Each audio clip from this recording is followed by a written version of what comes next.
Okay, thanks for the introduction. Uh,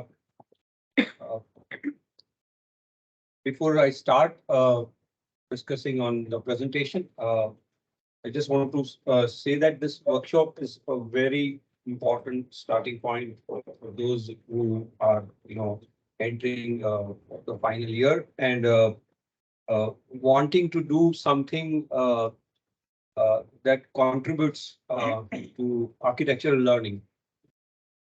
Uh, and also allows one to steer the professional career or your academic pursuit, after your bachelor program.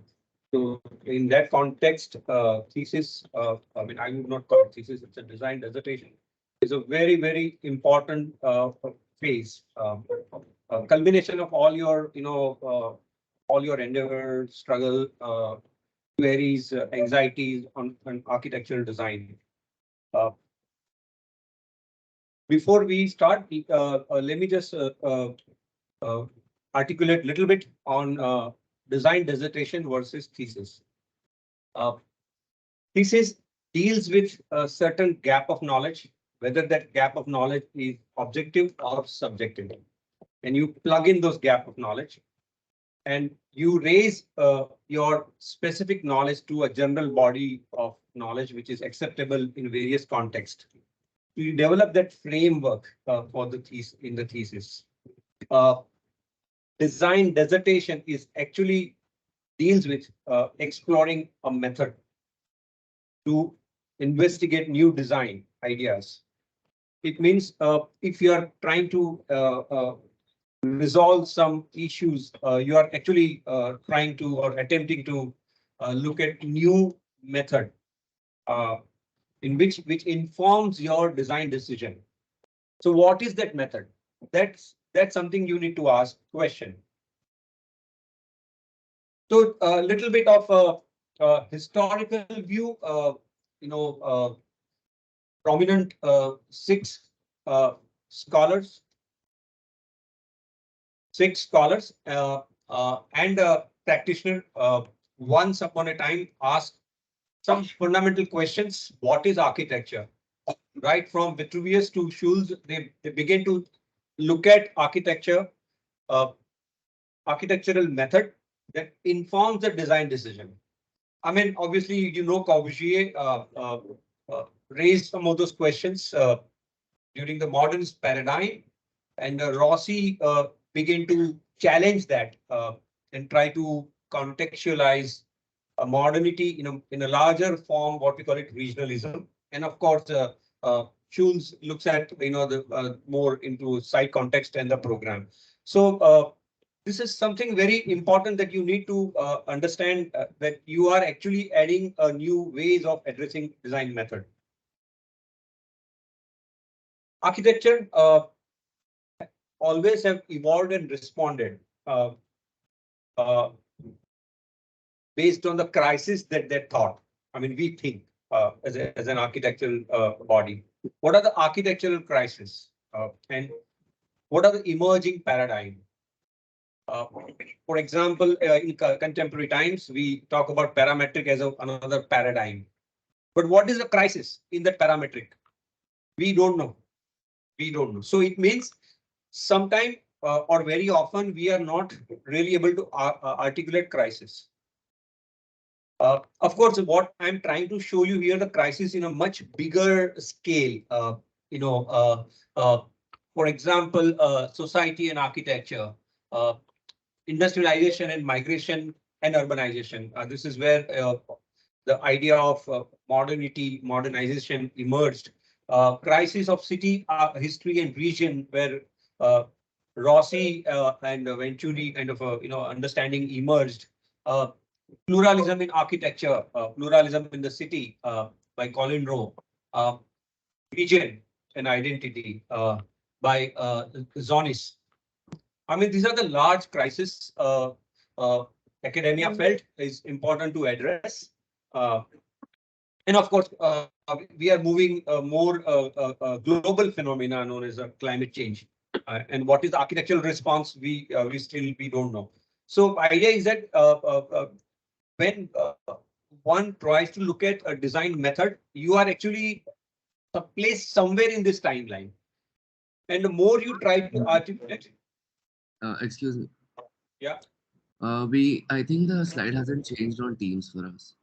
We're still on slide number 1. Okay, just a moment.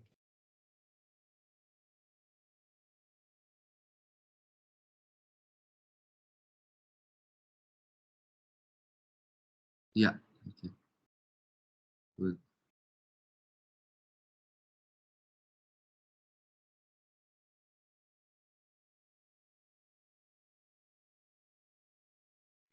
We'll have to share this one. It's sharing this screen right now, not the full screen. So what do I do? Just go to Teams, stop sharing. Stop sharing it, and it should be,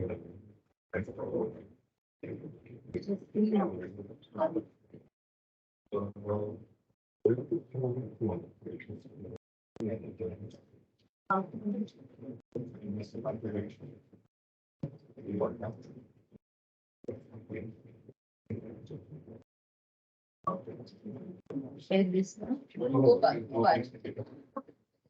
Just. This PowerPoint slide.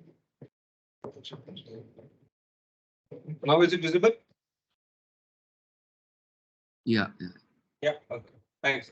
So what I was trying to explain the larger contextualization of design inquiry somewhere embedded into one of these crises. And it is important when you try to locate your inquiry and identify the issues that you are dealing with, because this step is very important, and you will understand that this requires to be addressed with particular kind of design method. And one should not really,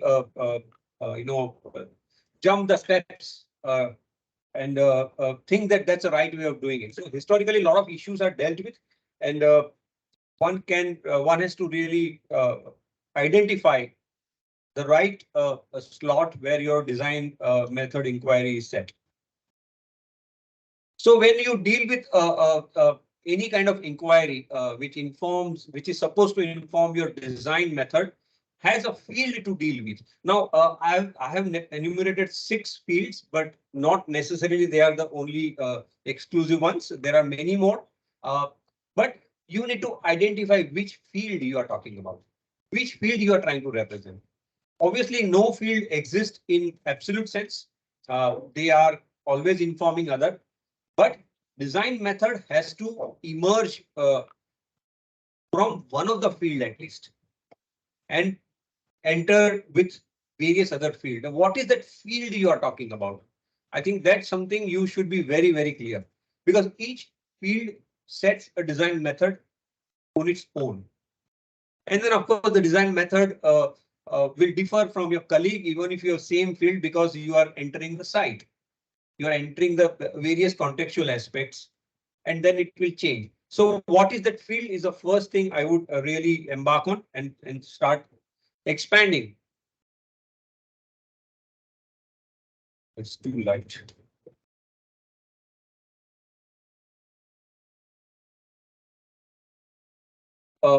So there are two kind of method that comes to my mind. One is a problem solving question. A problem solving question generally and broadly we see it's a more of a professional mode. How do you produce knowledge through a problem solving questions? Generally, it is accepted that it's a practice domain. While discipline questions are larger architectural questions, and it's a kind of a way in which you engage with a larger intellectual critical dialogue. So one has to really, I'm not trying to isolate academics and practice in any way, but this is what we believe, that this is how the problem solving versus the intellectual domains are segregated. But either way, uh, the critical practice of critical academics has to trespass into each other's territory. And very often this larger intellectual critique has to come down to problem solving in some way. And whenever problem solving enters the critical discourse, these practices are something that recognized across the world. So when you are defining the field, again, you come across two aspects. One is the theoretical aspects or a theoretical framework, and other one is conceptual framework. So theoretical frameworks are broad ideas. Uh, uh, I showed you that that crisis or a chart. That chart is actually a theoretical framework, which is much more broader. And your architectural study often embedded into that broad ideas. And narrow ideas are basically, a set of ideas within which your architectural study emerge. A small set of ideas. I'll give you an example. I mean, at the bottom, you can see some examples. Theoretical framework starts with what are the theoretical writings that has been done, already been addressed.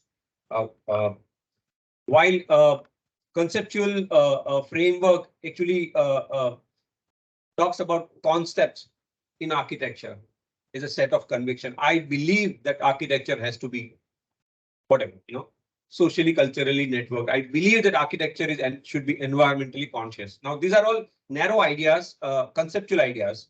It need not have a theoretical framework. So please understand that you might have a small idea, but in that process, someone say that you go and check the theories. No, you don't need to. You need to really resonate your narrow ideas within the narrow framework. And slowly, steadily, narrow framework basically emerges with a focal point for approaching architectural questions. While theoretical framework kind of looks at diverse point of view. Many points are emerging in that. Theoretical framework often is a universal knowledge, so acceptance are very high. So when Alexander Zonis talks about regionalism in architecture, it's a very broad concept, broad theoretical framework. But regionalism is important. Every region has a characteristics, and such theoretical framework has a high acceptance. But conceptual framework, when you really try to address narrow ideas with a narrow response in the context, it's not a universal knowledge. It's a very specific knowledge. So please understand the difference. So theoretical framework, you have three examples. Christopher Alexander. All of you are aware of Christopher Alexander? Pattern language. So it's a very broad framework. We accept that as a yes. These are all common attributes when we talk about scales from region to city to area, neighborhood, precinct, and your own house. Alexander Zonis and Colin Rowe. He talked about collage city, diversity and things like that. While conceptual framework, for example, Andrew Rossi talked about region, history and geography. Robert Venturi, complexity and contradiction. He's talking about a very specific context.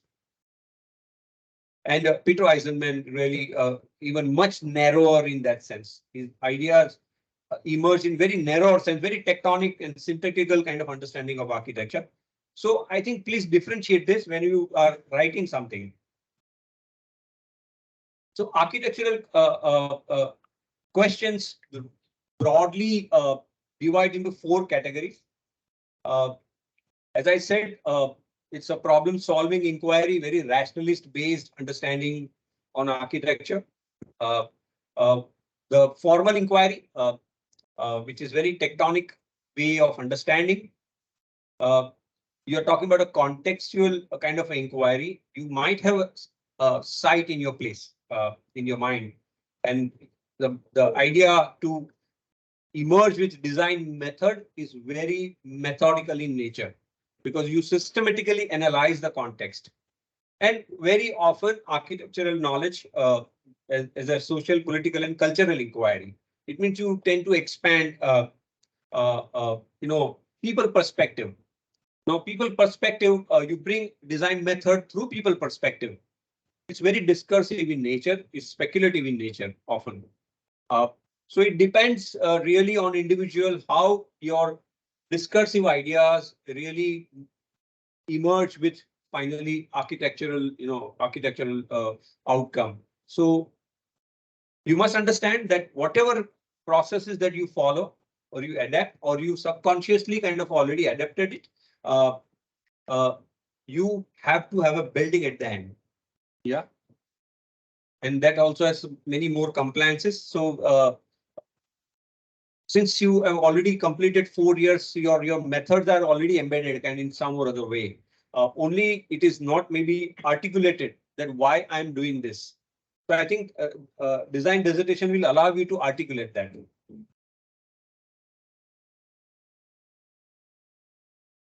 So contemporary architectural discourse, we often talk about how do we develop integrated method?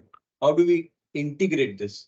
What are the ways in which the the professional domain or a profession domain meets the discipline domain? How do we do that?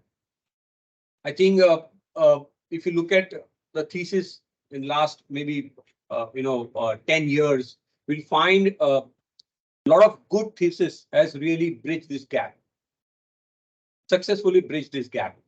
And that's why those theses have really excelled in various platform. While some theses they remain either too much into a problem solving, not really raising any other larger architectural inquiry. So you do that, or sometimes you have architectural inquiry but not able to come to a kind of a problem solving in terms of resolving your architectural ideas in a building. So integration is a keyword. Either way, you have to really find a way to develop a design method. So this graphic is actually trying to show a four-stage approach. The first stage is try to locate what is my area of interest in architecture. I think you need to really, I'm just trying to corresponding this with the field that I talked about. Okay, so which field I'm trying to kind of explore through architecture. I think that is the first question that you need to ask.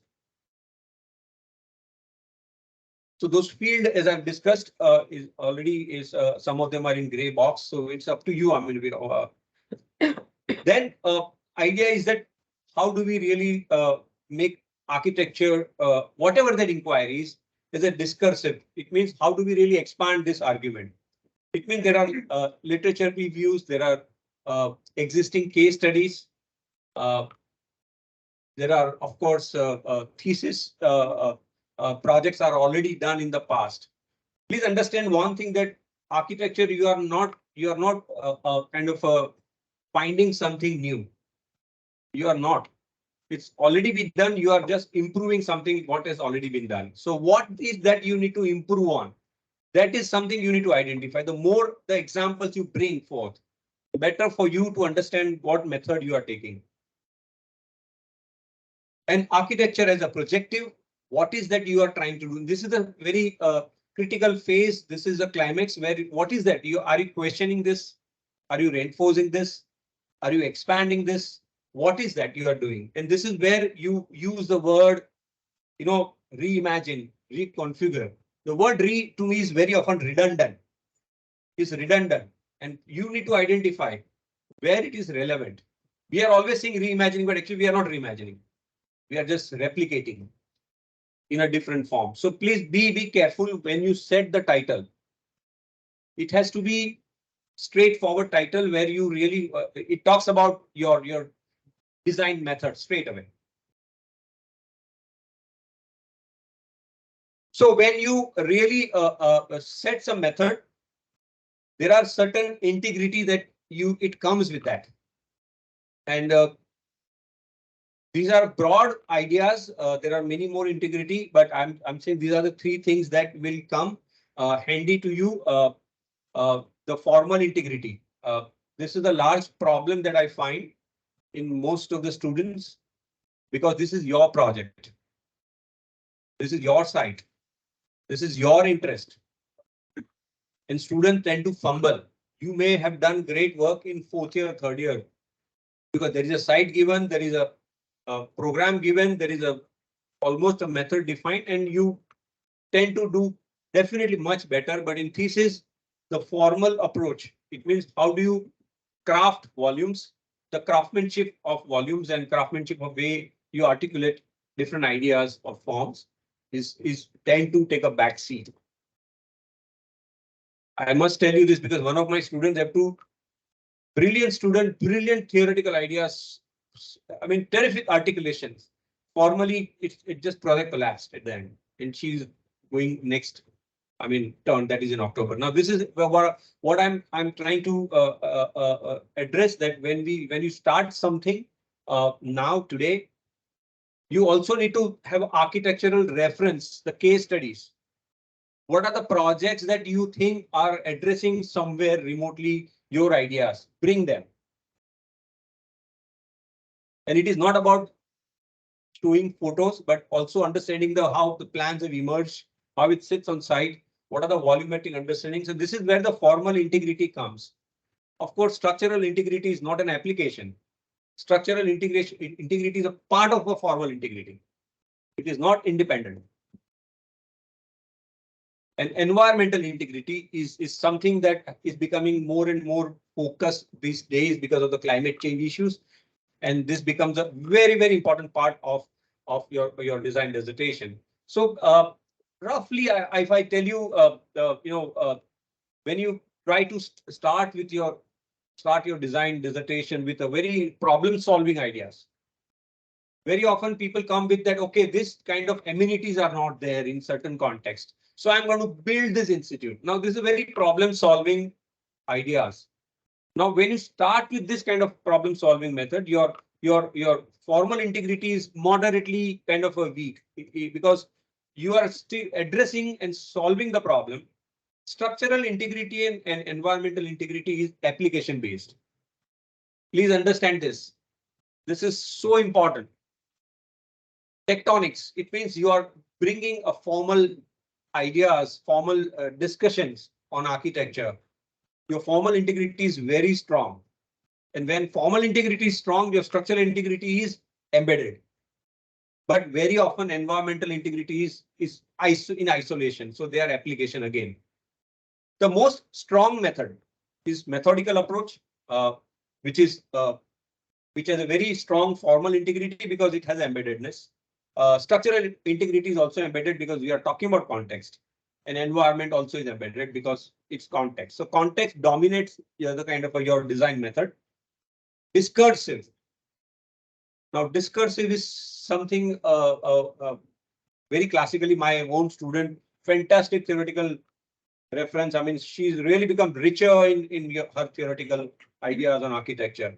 As I said, the formal integrity was very weak because there are no architectural reference established very early stage of your thesis. Structural integrity, again, application, and environment integrity sometime embedded. I'm not really confirming that, but sometime it is embedded because it has certain ideas, discursive ideas, part of the site. So as I said that methodical contextual ideas are bringing certain kind of architecture, while discursive ideas, really bringing certain kind of architecture. So I've defined it in a, it's a very theoretical. Okay, so I'm not trying to say that this is how it's going to be. So when you bring your design method through a methodical inquiry, through a context, your idea of architecture generally is low key and low tech. It means it tries to take aspirations of technology and aesthetics that is embedded in that context. So low key and low tech. It's so important, so important. And there are many more examples you will find in history.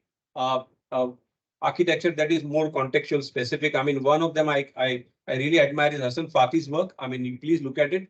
Uh, it's so locally embedded and so powerful, but it's very low key and low tech in nature.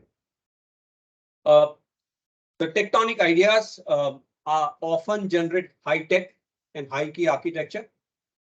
They use high technology uh, and also often high key. I mean, for example, uh, Norman Foster or Richard Rogers architecture or even Renzo Piano. Uh, you look at their architecture, it's very high tech and very high key because aesthetic is not predictable. And it takes years and years to understand the aesthetics, that emerging aesthetics, but which is not the case with low key and low tech architecture. But it is not always the same. Sometimes you use high tech but produce low key aesthetics. So one of the example, Pritzker Award winner this time, you all know it, David Chipperfield. He uses high tech, but the aesthetic is so low key. I mean, it's like anyone can respond to that. Doesn't take long to respond to his architecture, or even Tada Wando, as a matter of fact. So this is very, very important. You need to identify this at some point. Maybe you look back your 3 years, 4 years of architecture, your studio project, you will understand the nature of design method that you engage with. So design dissertation is not just about moving forward, but also taking 3 steps back and understand where you come from. So these methods are often combined, uh, discursive and tectonic. When you combine them, the inquiry-seeking architectural clues of spatial phenomena.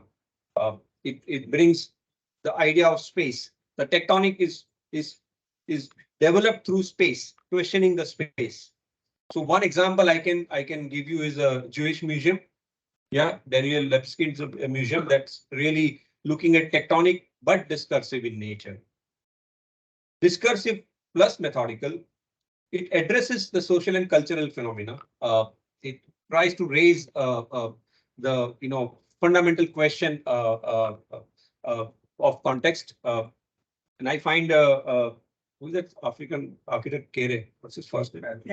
Francis Kere's architecture. It fits into this. It has those qualities. Low tech aesthetics are again a low key, but bringing social and cultural conversation. So architecture is about talking about the design method, and I think this 2 examples should able to kind of give you some clue. Now, this is the last slide talking about understanding your design dissertation. If you look at the x axis on my right, it is design domain, and my left is an anthropological domain. Design domain is actually addressing only through tectonics. Uh, some question sometimes comes about where do we bring context into this. Anthropological domain is moving towards people perspective and try to create impact on number of people. So you have various domains that you address. When these 2 axes, the vertical axis is technocratic domain and the policy domain. When they meet exactly where I am locating architecture, that's a small circle. But often we are in our ambition, we want to expand and we move towards urban domain. And yes, KRVA is known for looking at urban domain as a part of their inquiry. And of course, many good theses have been produced in this domain. Some theses, they even are more adventurous, looking at ecological and landscape domain, which is much larger. If you expand the circle, your inquiry, you move into planning domain, you question a lot of policy structures. Uh, you further expand into sociological domain, you know, talking about issues that are sociological in nature. Now, as you expand your circle of inquiry, the amount of effort that you need to take to bring architecture, you can see the distance in a graphical sense that architecture is really kind of a resolution of two axes. But as you expand on anthropological domain, the architecture tend to kind of loaded with many more layers. Now, how do we identify whether I am capable of handling that or not? I think this is where I think 2 days workshop will able to articulate whether I am able to, I'll be able to handle that. Do you think my architecture will represent that kind of domain that I'm talking about? I think this is a time you look back, set your architectural inquiry based on that. Yeah, and then start expanding that ideas, then start bringing architectural case studies, and of course, thesis from from the past. There are many quality theses. You need to see them and find where you are really, what is it you are trying to plug in the design method. Yeah, I'm done. Thanks. Anyone has any questions that you would like to ask? Questions here or even on the. Yeah, even on. Even online, if anyone wants to ask any question, you can just unmute and ask.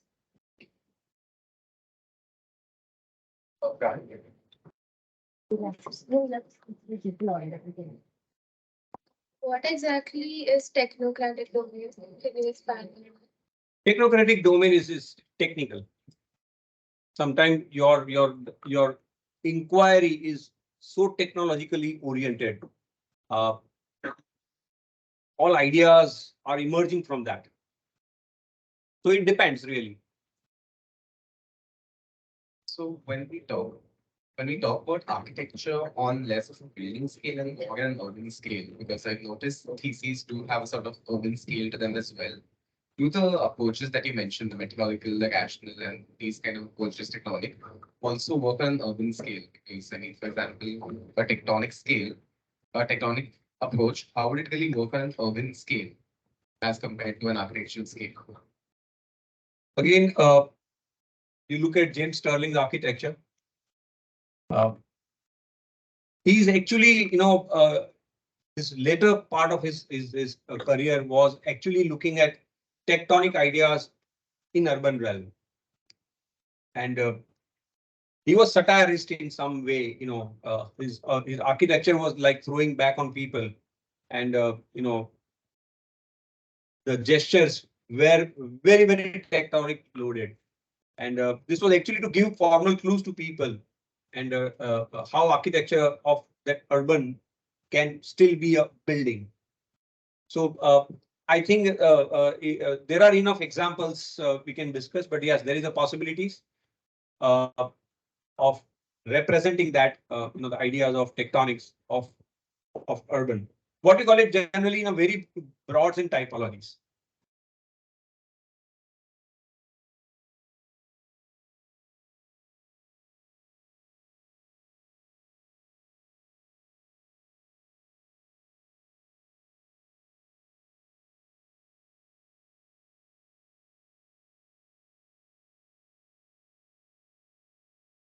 Online, does anyone have anything to ask? Hello. Hello.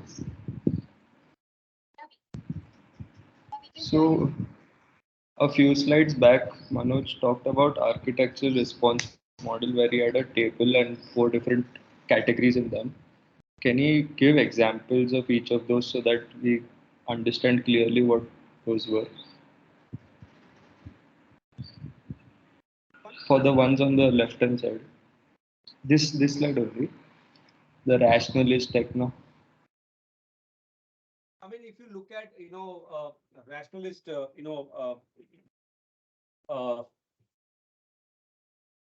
examples, you mean to say architectural examples in the past? Yeah, anything, architectural or a topic-wise example, anything, so that we understand what category to.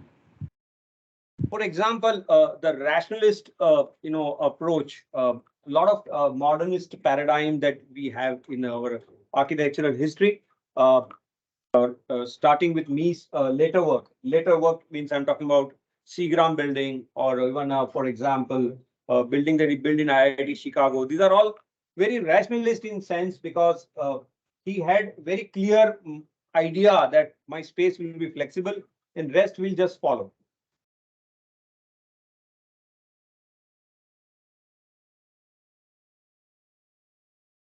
Put Hiroshi Hara and from the film are known as semantics. They are of the claimant that there is no semantics in architecture. The very idea of semantic is questionable. There is the meaning is questionable. And,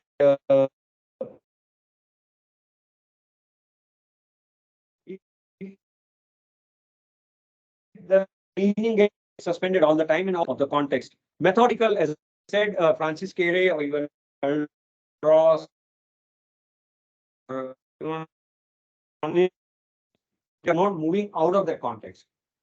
So from context, you generate knowledge which is universal, which is very important phase. You are trying to bring peculiarities of context. And discursive, as I discussed, that there are buildings, architecture, Maya Lin or even Daniel Libeskind, you can talk about. It's very discursive in nature, and it requires, the outcome of that architecture requires really strong commitment in terms of engaging with the space.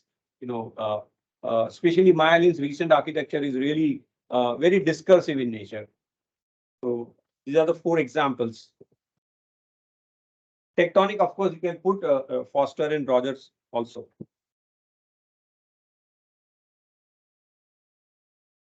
Yeah. Yeah, understood. Thank you. Yes.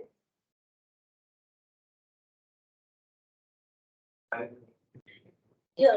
Speak this. I think I think this was pretty clear as a presentation on how our framework for the thesis or the dissertation would be. I would also request that I know it is too early to ask for a deadline schedule right now, because I assume the academic schedule is yet to be prepared. But over the top logistical framework of how the thesis is going to look like, or then how is it split across the 2 semesters, or probably 3 semesters for some people who choose to, and what will be the deliverables on the part of students, like the black book and the designs at the design stage, a little bit on that, if you could tell us about. Okay, I think it's a good question.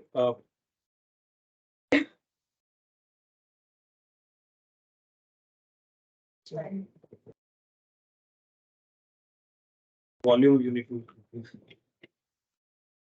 Yeah. Hello. Yes. Yeah. Okay. So it's an interesting question, because very often I'm telling you current trends. Okay. Very often you start with something, and volume is just nothing but a stopped pages with some text. And when you really come to your next semester, you start thinking seriously, because you have to design.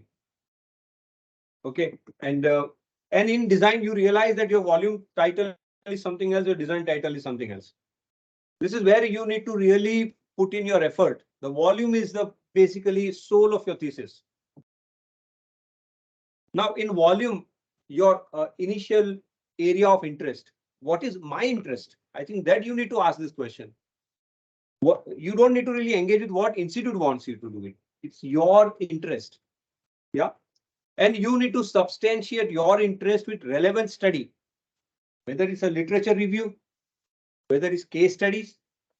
You need to define, describe, analyze in your volume. And the volume ends with basically what is the nature of responses that you are looking at. So you will introduce your site or sites, probable sites. This is your volume ends. But larger part of your discussion is the central part, which is you bring literature and case studies. It means you are really contextualizing your parameter within which your design method exploration will happen. So titling your volume is so important and it should remain constant. Yeah. So this is the volume. Now, whatever idea that you finally arrive at with site,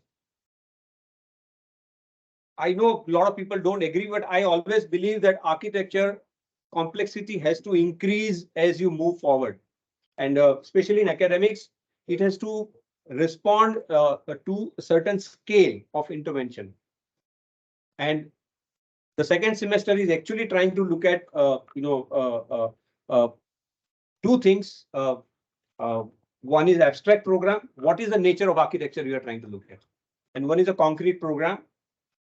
So the site analysis comes in play and then your design intervention starts. So this is how things are segregated. But again, as I said, what is your inquiry? What is your area of interest should reflect in your title. Please don't make a Hindi cinema out of it. Huh? I've seen it enough. Always there are titles which are look like some kind of a cinema. So don't get into, just say what is our architecture, nature of architecture. Apart from that, like for second semester, I understand we will be having this as a part of our design. But apart from that, is there any design studio that will be happening across the field? There are no design studios. Oh, sorry, Bridge Studio is in when the volume is there in that semester. When you, so Bridge Studios are already, I guess, in place.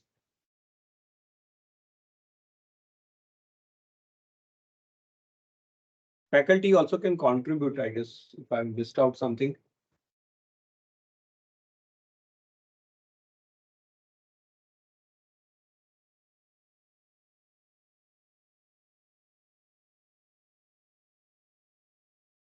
Yeah.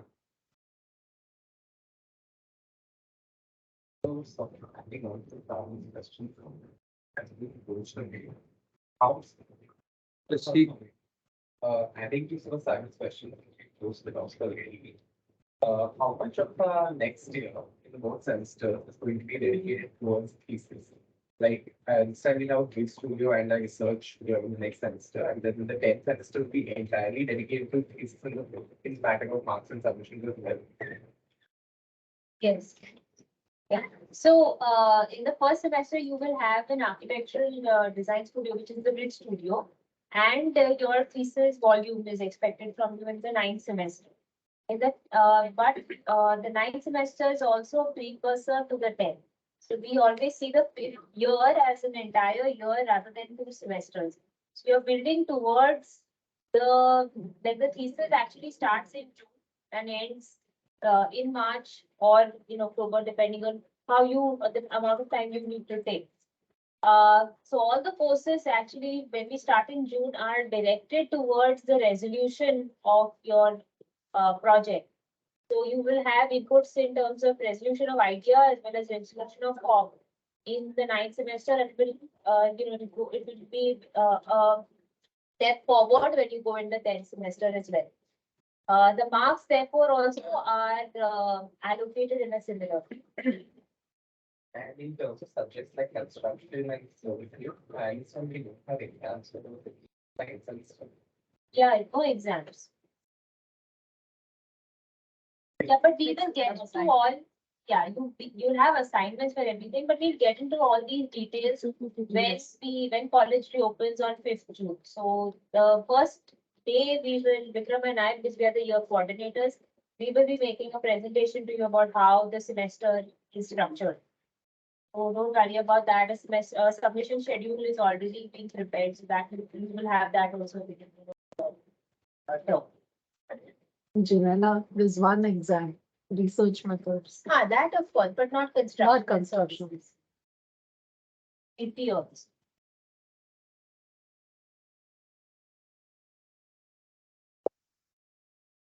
Does anyone have any questions related to this presentation right now? Okay, thank you, Manoj. Thank you very much.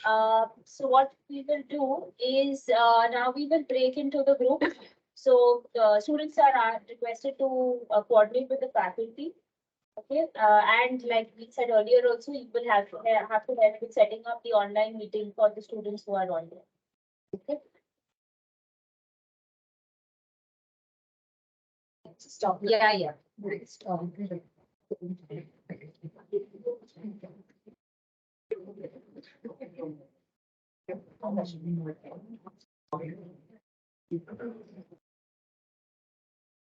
Yeah.